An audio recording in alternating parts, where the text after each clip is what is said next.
the bridge at dusk. Evelyn had always loved the old wooden bridge at the edge of town. It wasn't grand, nor was it particularly sturdy, but it held a certain quiet magic. Every evening, when the sun dipped low and painted the river in shades of gold, she came there to watch the world soften. One evening, as she leaned against the railing, she noticed someone already there, a man with messy dark hair and a sketchbook in his hands. He looked up, startled, when he realized she was watching. "Sorry," he said with an awkward smile. "I didn't mean to intrude. I just draw here sometimes." Evelyn shook her head. "You're not intruding. I come here almost every day. It's my place of peace." He hesitated before extending his hand. "Liam." "Evelyn," she replied, shaking it lightly. From that day on, their paths often crossed at the bridge. Sometimes they talked, about books, about music, about the little details of life no one else seemed to notice. Other times they sat in silence, content with the soft hum of the river between them. One evening, after weeks of these quiet encounters, Liam turned his sketchbook toward her. On the page was a drawing of the bridge at dusk, but there, standing at the center, was Evelyn, captured in delicate lines and shadows. She stared at it, her breath caught. "You drew me? You belong to this place," he said simply. "The bridge wouldn't feel complete without you." The words lingered in the cool air, heavier than the sunset clouds. Evelyn looked at him, at the sincerity in his eyes, and felt her heart move in ways it hadn't for a long time. Slowly, almost timidly, she placed her hand over his sketch-stained fingers. "Maybe," she whispered, "it's not the bridge that keeps me coming back." Liam's smile deepened, and under the fading light, they stood together, two souls who had found each other not in grand gestures or crowded rooms, but in the quiet beauty of a wooden bridge at dusk. The bookstore promise. The first time Ethan saw Lily, she was standing by the poetry shelf in the little corner bookstore, holding a worn copy of Letters to the Sea. She smiled faintly, as if the book had whispered something only she could hear. He almost walked past, but something in her quiet grace made him stop. "Beautiful choice," he said, trying to sound casual. She looked up, surprised, then returned a shy smile. They talked that afternoon about words, authors, and dreams. Ethan learned Lily loved painting but never showed her art to anyone. Lily discovered Ethan was a musician who played in small cafes, afraid his songs weren't good enough for bigger stages. That tiny bookstore became their meeting place.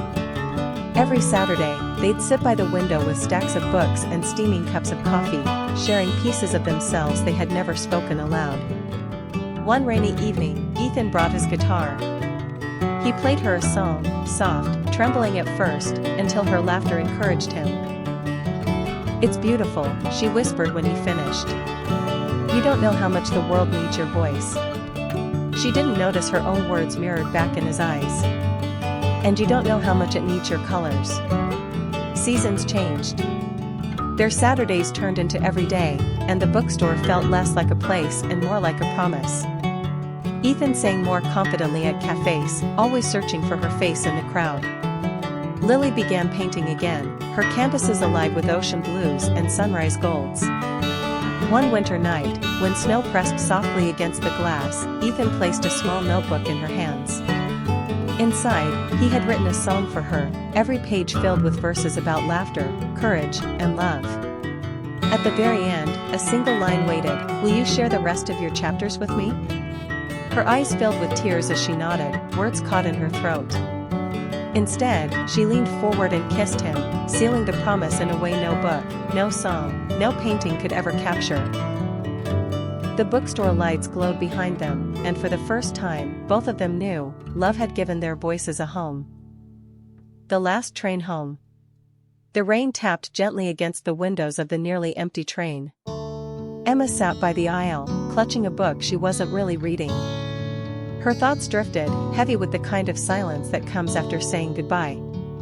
Just hours ago, she had left her office for the last time. The company was relocating her to another city, new opportunities, new beginnings, but also new distances. As the train slowed at the next station, a familiar figure stepped aboard. Her heart skipped. It was Daniel. He spotted her almost instantly, surprise flashing in his eyes before softening into a smile. "I thought I missed you," he said, sliding into the seat beside her. Emma laughed quietly. "You almost did." They had been friends for years, always skirting the line between something more and something unspoken. He had been there for her, through late-night coffees, heartbreaks, and dreams whispered under the stars. But timing was never on their side. Until now. The train hummed as it carried them forward, each second shrinking the distance between her old life and the unknown. Daniel reached into his coat pocket and pulled out a folded piece of paper. He hesitated, then handed it to her. Emma unfolded it carefully. It was a letter, written in his steady handwriting. "I should have told you sooner, but I'm telling you now, I love you. I don't want you to leave without knowing." Her chest tightened, tears blurring the words. For so long, she had wondered if he felt the same. "Daniel," she whispered. He met her gaze, uncertain but hopeful. "You don't have to say anything. I just needed you to know." Emma closed the letter, her fingers trembling. "You idiot," she murmured, and before he could respond, she leaned forward and kissed him, soft, tentative, but filled with all the moments they had missed. When they parted, Daniel's smile was brighter than the flickering train lights. "Does this mean," he began. Emma squeezed his hand. "It means you'll have to visit me. A lot." The train carried them onward, the night unfolding beyond the glass. For the first time in weeks, Emma didn't think about endings. She thought about beginnings, the kind that started on rainy nights, with a confession long overdue and a promise yet to be written. The last train home. The rain had just started to fall when Emma stepped onto the quiet platform. She hated late trains, but work had kept her longer than expected. With a sigh, she pulled her coat tighter, trying to ignore the chill in the air. Only one other person was waiting, a young man leaning against the pillar, reading a book. His dark hair fell slightly over his eyes, and the corners of his lips lifted every now and then as if he were smiling at the story. Emma tried not to stare, but her eyes betrayed her. Perhaps sensing her gaze, he looked up. Their eyes met, and for a moment, the world seemed to pause. "Cold night," he said, offering a small smile. She nodded, returning it. "And a long wait." That was all it took. They began to talk, about books, about the city, about why the trains always seemed to run late when you needed them most. His name was Daniel. He had just moved to town, chasing a job and, as he admitted with a laugh, a dream he wasn't sure he could reach. The minutes slipped by like seconds. The platform no longer felt empty, the rain no longer felt cold. Emma found herself laughing more than she had in weeks. Finally, the train's headlights appeared in the distance. A strange heaviness settled in her chest. She didn't want this conversation to end. When the train arrived, they both hesitated. She turned first. "Well, it was nice talking to you." Daniel hesitated before answering. His voice was softer now, almost uncertain.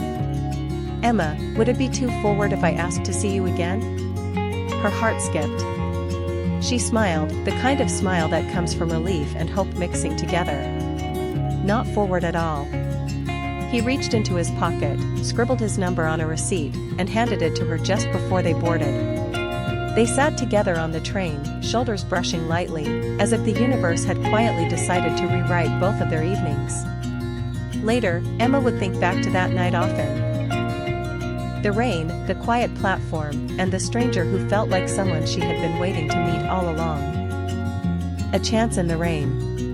The rain poured heavily over the small town of Brookfield, turning the streets into mirrors of blurred lights. Emma stood under the awning of a cafe, hugging her umbrella tightly, though it was broken and useless.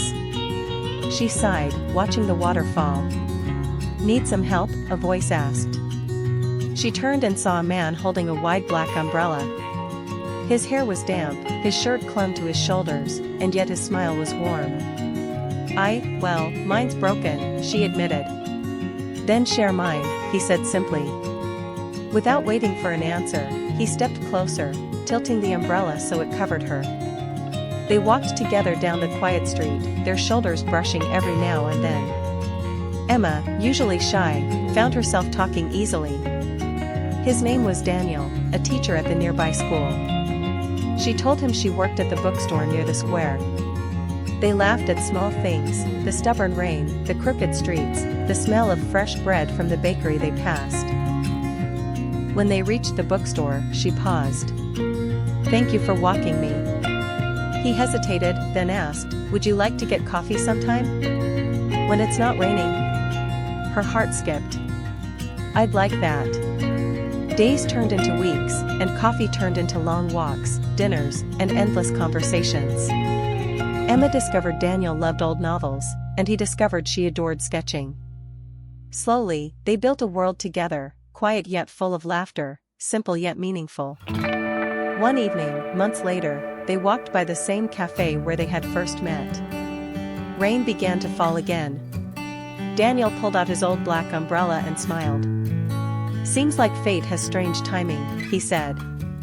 Emma laughed, her eyes bright. "Maybe it just knows when to bring people together." Under the umbrella, with the rain whispering around them, Daniel took her hand.